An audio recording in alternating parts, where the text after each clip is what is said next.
2026 ലോകകപ്പിന് പന്തുരുളാൻ ഇനി ഒരു വർഷം പോലും ബാക്കിയില്ല. അടുത്ത വർഷം ജൂൺ 11-നാണ് 2026 ലോകകപ്പിന്റെ കിക്ക് ഓഫ്. 48 ടീമുകൾ മാറ്റിരിക്കുന്ന വേൾഡ് കപ്പ്, ഒരു മെഗാ വേൾഡ് കപ്പ് എന്നൊക്കെ വേണമെങ്കിൽ നമുക്ക് വിശേഷിപ്പിക്കാൻ പറ്റുന്ന ഒരു സാഹചര്യമാണ്. 32-ൽ നിന്ന് അംഗസംഖ്യ 48 മാറ്റിയതിനു ശേഷമുള്ള ആദ്യത്തെ ലോകകപ്പാണ്. അമേരിക്കയിലും കാനഡയിലും മെക്സിക്കോയിലുമായിട്ടാണ് പോരാട്ടം. നമുക്ക് എല്ലാവർക്കും അറിയുന്ന കാര്യം തന്നെയാണ്. അപ്പൊ അതുകൊണ്ട് തന്നെ ഒരുപാട് സിഗ്നിഫിക്കൻസ് ഉണ്ട്. പ്രത്യേകിച്ച് പുതുതായിട്ട് ചില ടീമുകൾക്കൊക്കെ അവസരം ലഭിച്ചിരിക്കുകയാണ്. ഇപ്പോൾ ഓൾറെഡി ഏഷ്യയിൽ നിന്ന് ജോർദാൻ, പിന്നെ അതുകൂടാതെ ഉസ്ബെക്കിസ്ഥാൻ എന്നീ ടീമുകളൊക്കെ ക്വാളിഫൈ ചെയ്തിട്ടുണ്ട്. അവരുടെ ചരിത്രത്തിൽ ആദ്യത്തെ ലോകകപ്പ് ബെർത്താണ് സ്വന്തമാക്കിയിരിക്കുന്നത്. ലാറ്റിൻ അമേരിക്കയിലാണെങ്കിൽ ക്വാളിഫിക്കേഷൻ റൗണ്ട് ഏതാണ്ട് അവസാന ഘട്ടത്തിലേക്ക് കടക്കുകയാണ്. നമുക്കറിയാം അർജന്റീന നേരത്തെ തന്നെ ക്വാളിഫൈ ചെയ്ത് കഴിഞ്ഞു. ഇപ്പൊ ബ്രസീലും പിന്നെ ഇക്വഡോറും ക്വാളിഫൈ ചെയ്തിട്ടുണ്ട്. പിന്നെ യൂറോപ്പിലാണെങ്കിൽ ക്വാളിഫിക്കേഷൻ പ്രോസസ്സ് ആരംഭിച്ചിട്ടേ ഉള്ളൂ. അപ്പൊ എന്തായാലും ഒരു വർഷത്തിനകം, അതായത് ഒരു വർഷമല്ല, അടുത്ത വർഷം തുടക്കത്തിൽ തന്നെ ഇത് സംബന്ധിച്ചുള്ള ഒരു ഫൈനൽ പിക്ചറൊക്കെ നമുക്ക് ലഭിക്കും. പ്രത്യേകിച്ച് പ്ലേ ഓഫുകൾ കൂടി വളരെ നിർണായകമാവും. ഇറ്റലിയെ പോലത്തെ ടീമുകളൊക്കെ വീണ്ടും പ്ലേ ഓഫിലേക്ക് വീഴുമോ എന്നുള്ളതാണ് എല്ലാവർക്കും അറിയാനുള്ളത്. ഇപ്പൊ തുടർച്ചയായിട്ട് 2 ലോകകപ്പുകൾ നഷ്ടമായ ഒരു ടീമാണ് ഇറ്റലി. 4 വട്ടം ലോക ചാമ്പ്യന്മാരായ ഇറ്റലി വീണ്ടും ഒരു ലോകകപ്പിന് എത്താത്ത അവസ്ഥ ഉണ്ടാകുമോ എന്നൊക്കെ അറിയാം. അപ്പൊ ഒരുപാട് ട്വിസ്റ്റ് ആൻഡ് ടേൺസ് ഒക്കെ ഉണ്ടാകും എന്നുള്ള കാര്യത്തിൽ സംശയമില്ല. അവസാനത്തെ ഒരു ഫൈനൽ 48 ടീംസ് എങ്ങനെ വരും എന്നുള്ളത് എല്ലാവരും കാത്തിരിക്കുന്ന ഒരു കാര്യം തന്നെയാണ്. പിന്നെ ഈ ഒരു ലോകകപ്പിന്റെ സാധ്യതകൾ, അതായത് 2026 വേൾഡ് കപ്പ് നേടാൻ ഏറ്റവും സാധ്യതയുള്ള ഒരു ടോപ്പ് 5 ടീമുകളെ നമ്മൾ അനലൈസ് ചെയ്യുകയാണെങ്കിൽ ഇപ്പോൾ ഒരുപാട് ചർച്ചകൾ ഇങ്ങനെ നടക്കുന്നുണ്ട് സോഷ്യൽ മീഡിയയിലാണെങ്കിൽ, അതുകൂടാതെ ഫുട്ബോൾ വെബ്സൈറ്റുകളിലൊക്കെ. അപ്പൊ നമുക്കിപ്പോ പ്രത്യേകിച്ച് പറയാൻ പറ്റുന്ന കാര്യം, ഒരു ടോപ്പ് 5 ടീമുകൾ, അതായത് സാധ്യതയുടെ കാര്യത്തിൽ കിരീടം നേടാൻ ഏറ്റവും കൂടുതൽ സാധ്യതയുള്ള നിലവിലെ ഫോം വെച്ചുള്ള ടീമുകളെ നമ്മൾ വിലയിരുത്തുകയാണെങ്കിൽ പൊതുവെ ഒരു 5 ടീമുകൾ എന്ന് പറയുന്നത്, ഒന്ന് അർജന്റീന തന്നെയായിരിക്കും. നിലവിലെ ലോക ചാമ്പ്യന്മാരാണ്. അവരുടെ ഫോമിന് യാതൊരു കുറവുമില്ല. അവർ ആ ഒരു കൺസിസ്റ്റൻസിയോടെ കളിച്ചുകൊണ്ടിരിക്കുകയാണ്. സ്കലോണിയുടെ ആ ഒരു മാജിക് ഇപ്പോഴും പോയിട്ടില്ല. പിന്നെ മെസ്സി വീണ്ടും ഒരു ലോകകപ്പിന് എത്തുന്നു എന്നുള്ളതാണ് മറ്റൊരു സവിശേഷത. കാരണം അദ്ദേഹം മിക്കവാറും 2022 വേൾഡ് കപ്പ് നേടി, അദ്ദേഹത്തിന്റെ കരിയറിലെ ഏറ്റവും വലിയ പൊൻതൂവലായ ലോകകപ്പ് നേടി വിരമിക്കുന്നുള്ളൊരു കണക്കൂട്ടലായിരുന്നു പൊതുവെ എല്ലാവരും. പക്ഷെ അദ്ദേഹം വീണ്ടും ഒരു ലോകകപ്പിന് എത്തുന്നു എന്നുള്ളതാണ്. 38-ാമത്തെ വയസ്സിൽ വീണ്ടും ഒരു ലോകകപ്പ്, അതായത് ലോക കിരീടം നിലനിർത്താൻ മെസ്സി വരുന്നു എന്നുള്ളതാണ് മറ്റൊരു പ്രധാനപ്പെട്ട കാര്യം. അപ്പം അർജന്റീന എന്തായാലും ഹോട്ട് ഫേവറേറ്റുകളായിട്ട് അവിടെ തന്നെയുണ്ട്. പിന്നെ അതുകൂടാതെ മറ്റൊരു ടീം സ്പെയിനാണ്. കാരണം സ്പെയിന്റെ ആ ഒരു ഡ്രീം റൺ അത്രയും മികച്ച രീതിയിലായിരുന്നു. പ്രത്യേകിച്ച് ലൂയിസ് ഡെലാഫോണ്ടെ വന്നതിന് ശേഷം നമ്മൾ ആരും പ്രതീക്ഷയില്ല ഡെലാഫോണ്ടെ പോലുള്ള ഒരു പരിശീലകന് എത്രത്തോളം ഈ സ്പെയിനിനെ ഒരു ഹൈ ലെവലിലേക്ക് തിരികെ കൊണ്ടുവരാൻ പറ്റും എന്നുള്ളതൊരു ചോദ്യമായിരുന്നു. പ്രത്യേകിച്ച് സീനിയർ ടീമുകളെ ഒന്നും പരിശീലിപ്പിച്ച് അത്ര എക്സ്പീരിയൻസ് ഉള്ള ഒരു കോച്ചല്ല ലൂയിസ് ഡെലാഫോണ്ടെ. പക്ഷെ അദ്ദേഹത്തിന് യൂത്ത് ടീമുകളെ കുറിച്ച്, അല്ലെങ്കിൽ സ്പാനിഷ് യൂത്ത് ആ ഒരു പൊട്ടൻഷ്യൽ, അത് അദ്ദേഹത്തിന് നന്നായിട്ട് അറിയായിരുന്നു. അപ്പൊ അതിനനുസരിച്ച് തന്നെ അദ്ദേഹത്തിന്റെ ഭാഗത്ത് നിന്ന് നല്ല ടാക്ടിക്കലി നല്ല സൗണ്ട് ആയിട്ടുള്ള അപ്രോച്ച് നമുക്ക് കാണാൻ സാധിച്ചു. പ്ലേയേഴ്സിനെ മാക്സിമം യൂട്ടിലൈസ് ചെയ്യാൻ അദ്ദേഹത്തിന് സാധിച്ചു. നിലവിലെ യൂറോ ചാമ്പ്യന്മാരാണ് സ്പെയിൻ. അതുകൂടാതെ UEFA നേഷൻസ് ലീഗ് കിരീടം ആദ്യം നേടിയിരുന്നു. ഇപ്പൊ വീണ്ടും ഒരു UEFA നേഷൻസ് ലീഗിന്റെ ഫൈനൽ വരെ എത്താൻ അവർക്ക് സാധിച്ചു. പെനാൽറ്റി ഷൂട്ട് ഔട്ടിലാണ് പോർച്ചുഗലിനോട് പരാജയപ്പെട്ടത്. അപ്പൊ സ്പെയിനിന്റെ ആ ഒരു ടാലന്റ് നമുക്കറിയാം. ഇപ്പൊ ലെമിൻ യമാൽ ആണെങ്കിലും നിക്കോ വില്യംസ് ആണെങ്കിലും എക്സ്പീരിയൻസ് ആയിട്ടുള്ള ഒരുപാട് പ്ലേയേഴ്സ് വേറെ ഉണ്ട്. അപ്പൊ ഇങ്ങനെ ഒരു ബാലൻസ്ഡ് ആയിട്ടുള്ള ഒരു ടീം തന്നെയാണ് സ്പെയിൻ. അപ്പൊ സ്പെയിൻ എപ്പോഴും ഒരു ഫേവറേറ്റ് ലിസ്റ്റിൽ തന്നെ ഉണ്ട് എന്നുള്ള കാര്യത്തിൽ സംശയമില്ല. അത് മാത്രമല്ല, ഇനി ഒരു ഫൈനലിസ്മ പോരാട്ടം നടക്കാനുള്ള ഒരു സാധ്യതയുണ്ട്. കാരണം അത് ഏതാണ്ട് കൺഫേംഡ് ആണ്. നെക്സ്റ്റ് വേൾഡ് കപ്പിന് മുമ്പ് തന്നെ ഉണ്ടാവും.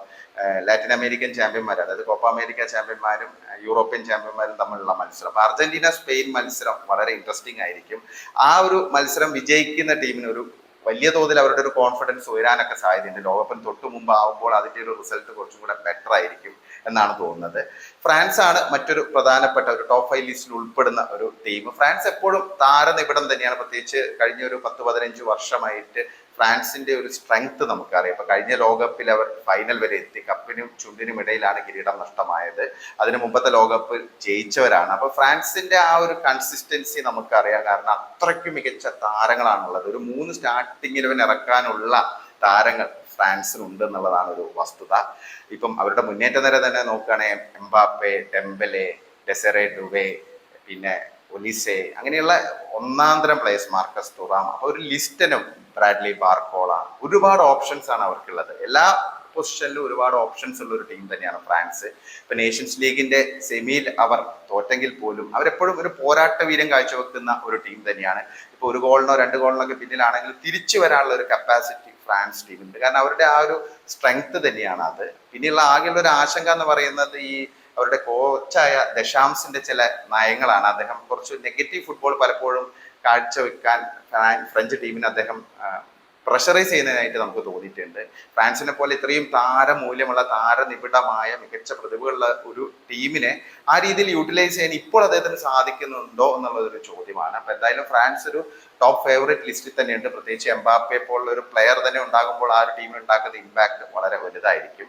പിന്നെ രണ്ട് ടീമുകൾ ഒരു ടോപ്പ് 5 നമുക്ക് വിശേഷിപ്പിക്കാൻ പറ്റുന്ന ബാക്കി രണ്ട് ടീമുകൾ എന്ന് പറഞ്ഞാൽ, നാലാം സ്ഥാനത്ത് നമുക്കിപ്പം പോർച്ചുഗലിനെ പ്രതിഷ്ഠിക്കാൻ തോന്നുന്നു. കാരണം പോർച്ചുഗൽ ഇപ്പം ലേറ്റസ്റ്റ് ആയിട്ട് ഒരു കിരീടം നേടിയിരിക്കുകയാണ്, യുവേഫ നേഷൻസ് ലീഗ്. ക്രിസ്ത്യാനോ റൊണാൾഡോയുടെ അവസാന ലോകകപ്പ് എന്നുള്ള ഒരു സിഗ്നിഫിക്കൻസ് ഉണ്ട്. ഇപ്പൊ കഴിഞ്ഞ ലോകകപ്പിൽ അർജന്റീന എന്താണോ മെസ്സിക്ക് വേണ്ടി ചെയ്തത്, അതുപോലെ തന്നെ പോർച്ചുഗൽ താരങ്ങൾ ക്രിസ്ത്യാനോ റൊണാൾഡോയ്ക്ക് വേണ്ടി അദ്ദേഹത്തിന്റെ കരിയറിലെ ഒരു പൊൻതൂവലാകാൻ പോകുന്ന ലോകകപ്പ് നേടാൻ സാധിക്കുമോ, അപ്പൊ അതിനുവേണ്ടി അവർ എത്രത്തോളം എഫേർട്ട് എടുക്കും എന്നുള്ളതാണ് ഇനി അറിയാനുള്ളത്. പക്ഷെ നേഷൻസ് ലീഗിൽ വളരെ പോസിറ്റീവായുള്ള ഒരുപാട് ഇൻപുട്സ് വന്നിട്ടുണ്ട്. പ്രത്യേകിച്ച് പോർച്ചുഗൽ ടീം വളരെ സ്ട്രെങ്തോടെ ഒരു യുണീക്കായിട്ട് എല്ലാവരും വളരെ ഐക്യത്തോടെ കളിക്കുന്ന ഒരു കാഴ്ചയാണ് നമുക്ക് കാണാൻ സാധിച്ച. മറ്റ് ഭിന്ന സ്വരങ്ങളൊക്കെ മാറ്റി നിർത്തി എല്ലാവരും റൊണാൾഡോയ്ക്ക് വേണ്ടി ഒരു കിരീടം നേടാൻ വേണ്ടി അധ്വാനിക്കുന്ന ഒരു കാഴ്ചയാണ് നമുക്ക് കാണാൻ സാധിച്ചത്. ആ രീതിയിൽ പോർച്ചുഗൽ പ്രതീക്ഷ നൽകുന്നുണ്ട്. നല്ല ടാലന്റ് ഉള്ള ടീമാണ്, നമുക്കറിയില്ല. അപ്പൊ മെൻഡസിനെ പോലുള്ള പ്ലെയർ, പിന്നെ അതുകൂടാതെ വിറ്റീനി, അങ്ങനെ മിഡിലാണെങ്കിലും ഡിഫൻസിലാണെങ്കിലും അല്ലെങ്കിൽ മുന്നേറ്റ നിരയിൽ റാഫേൽ ലെയാവോ, റൊണാൾഡോയെ കൂടാതെ തന്നെ ബ്രൂണോ ഫെർണാണ്ടസിന്റെ സാന്നിധ്യം, പിന്നെ അത് കൂടാതെ ബെർണാഡോ സിൽവ. അപ്പൊ ഇങ്ങനെ ഒരുപാട് ഓപ്ഷൻസ് ഉള്ള ഒരു ടീം തന്നെയാണ്. ഒരു രണ്ട് സ്റ്റാർട്ടിംഗ് 11 ഇറക്കാനുള്ള ഒരു കപ്പാസിറ്റി പോർച്ചുഗലിന് ഉണ്ട് എന്നുള്ളത് ഒരു വസ്തുത തന്നെയാണ്. അപ്പൊ പോർച്ചുഗൽ എന്തായാലും ഒരു ടോപ്പ് 5 ഒരു 4th പ്ലേസിലൊക്കെ ഉണ്ട് എന്നുള്ള കാര്യത്തിൽ സംശയമില്ല. പിന്നെ ഇംഗ്ലണ്ടാണ് മറ്റൊരു ടീം. ഇംഗ്ലണ്ടിനെ സംബന്ധിച്ച് പറയുകയാണെങ്കിൽ ഇംഗ്ലണ്ട് എപ്പോഴും താരനിബിഡമായിരിക്കും, എപ്പോഴും ഏറ്റവും കൂടുതൽ താരമൂല്യമുള്ള നിരയായിരിക്കും. പക്ഷെ പലപ്പോഴും അതിനനുസരിച്ചുള്ള റിസൾട്ട് അവർക്ക് കൊണ്ടുവരാൻ പറ്റിയില്ല. പക്ഷെ റീസെന്റ് ഇംഗ്ലണ്ടിന്റെ ഒരു പെർഫോമൻസ് നമ്മൾ നോക്കുകയാണെങ്കിൽ, ഇപ്പൊ സൗത്ത് ഗേറ്റിന്റെ കാലയളവിൽ, അദ്ദേഹം കോച്ചായിരുന്ന കാലയളവിൽ ഒരു തവണ ലോകകപ്പിന്റെ സെമിയിലെത്തി, 2 തവണ യൂറോ കപ്പിന്റെ ഫൈനലിലെത്തി. അപ്പൊ അവർക്കൊരു ചെറിയൊരു പ്രശ്നമുണ്ട്. ആ പ്രശ്നം മറികടന്ന് അവർ ഒരു പെർഫോമൻസ് കൊണ്ടുവരികയാണെങ്കിൽ ചിലപ്പോൾ അവരുടെ സ്വപ്നം 1966 ശേഷമുള്ള സ്വപ്നം യാഥാർത്ഥ്യമായേക്കാം. നമുക്കൊന്നും പറയാൻ പറ്റില്ല. പക്ഷെ ഇംഗ്ലണ്ടിനെ ഒരിക്കലും നമുക്ക് എഴുതി തള്ളാൻ പറ്റില്ല. കാരണം അത്രയ്ക്ക് മികച്ച താരനിബിഡമായ ഒരു നിര തന്നെയാണ് ഇംഗ്ലണ്ടിനുള്ളത്. ഇപ്പം തോമസ് ടുക്കലാണ് അവരുടെ പുതിയ കോച്ച്. ഇപ്പൊ റീസെന്റ് അവരൊരു മത്സരമൊക്കെ പരാജയപ്പെട്ടിട്ടുണ്ട് സെനഗലുമായിട്ട്. പക്ഷെ അതിലൊരു റീഷേപ്പ് ചെയ്ത് കൊണ്ടുവരാൻ അദ്ദേഹത്തിന് സാധിക്കുമെന്നാണ് പ്രതീക്ഷിക്കുന്നത്. എന്തായാലും നല്ല കോമ്പറ്റീറ്റീവ് ആയുള്ള ഒരു പെർഫോമൻസ് 2026 വേൾഡ് കപ്പിൽ ഇംഗ്ലണ്ടിന്റെ ഭാഗത്തു നിന്നുണ്ടാകും.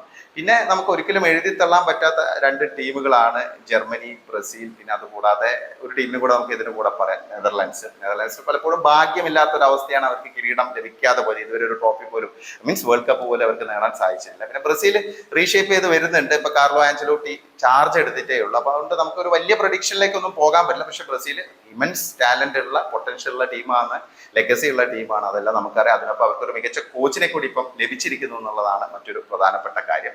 ജർമ്മനി ആണെങ്കിലും നഗൽസ്മാന്റെ കീഴിൽ ഇങ്ങനെ ഡെവലപ്പ് ചെയ്ത് വരുന്നുണ്ട്. റിസൾട്ടായിട്ട് അത് വരുന്നില്ലെങ്കിൽ പോലും മിക്കവാറും അടുത്ത ലോകകപ്പിൽ ജർമ്മനി ഒരു തിരിച്ചുവരവ് നടത്തും. അതായത് ഒരു മികച്ച മുന്നേറ്റമൊക്കെ ഉണ്ടാക്കുമെന്നാണ് പൊതുവെ ആരാധകരൊക്കെ പ്രതീക്ഷിക്കുന്നത്. അത്രയ്ക്ക് മികച്ച ടാലന്റുകൾ ജർമ്മനിക്ക് ഉണ്ട്. പ്രത്യേകിച്ച് കളിയുടെ ഗതി ഒറ്റയ്ക്ക് തിരിച്ചുവിടാൻ പറ്റുന്ന ഒരുപാട് പ്ലെയേഴ്സ് ഉണ്ട്. ഇപ്പം മുസിയാല തന്നെ എക്സാമ്പിൾ ആണ്. പിന്നെ അതുകൂടാതെ ഫ്ലോറിയാൻ വിറ്റ്സ്.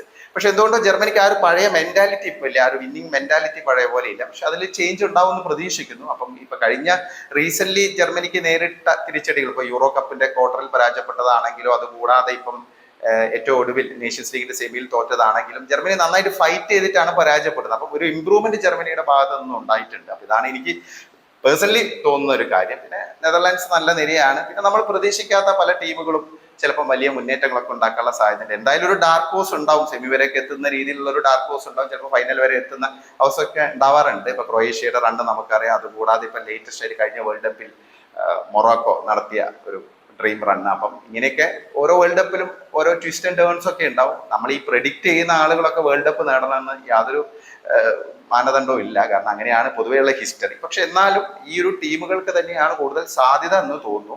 പിന്നെ ഇറ്റലിയുടെ ഒരു അവസ്ഥയാണ്. കാരണം ഇറ്റലിയെ സംബന്ധിച്ച് 4 വേൾഡ് കപ്പ് നേടിയ ടീമാണ്. ഇപ്പം തുടർച്ചയായിട്ട് 3ാമത്തെ ലോകകപ്പ് മിസ്സാകുമോ എന്നുള്ളൊരു അവസ്ഥയിലാണ്. കാരണം നോർവേ ആണ് ഇറ്റലിയുടെ ഗ്രൂപ്പിലുള്ള ഒരു ടീമിനെ നേരിട്ട് ലോകകപ്പിന് ക്വാളിഫൈ ചെയ്യാൻ പറ്റുള്ളൂ. 2ാം സ്ഥാനത്ത് വരുന്ന ടീം പ്ലേ ഓഫിൽ കളിക്കേണ്ടി വരും. അപ്പോൾ വീണ്ടും ഒരു പ്ലേ ഓഫിലേക്ക് ഇറ്റലി വീഴുകയാണെങ്കിൽ ആ ഒരു സമ്മർദ്ദത്തെ അതിജീവിച്ച് ഇറ്റലിക്ക് 48 ടീമുകൾ മാറ്റിയിരിക്കുന്ന ലോകകപ്പിൽ ഒരു ബർത്ത് നേടാൻ പറ്റുമോ എന്നുള്ളതാണ് ചോദ്യം.